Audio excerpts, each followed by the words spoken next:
Masyarakat Dusun Gunung Agung Tengah, Kecamatan Dempo Utara, Kota Pagar Alam, dilanda ketakutan karena seekor beruang madu yang masuk ke kebun jagung milik warga setempat. Penampakan beruang madu berwarna hitam itu muncul di beranda Facebook akun sumselupdate.com.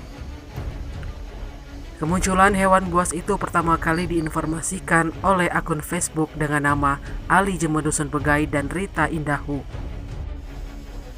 Dalam postingannya, dia memberitahukan kepada warga Talang Tinggi yang dekat SMP Bumi Agung harus berhati-hati karena beruang sudah masuk permukiman. Postingan di akun Facebook itu disertai dengan unggahan video.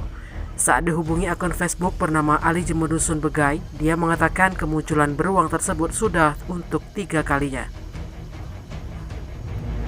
Warga berharap pihak terkait dapat menangkap atau mengusir hewan buas tersebut. Jika tidak segera ada tindakan pihak terkait, warga yang akan memburu hewan dilindungi tersebut karena khawatir akan membahayakan dan ada korban.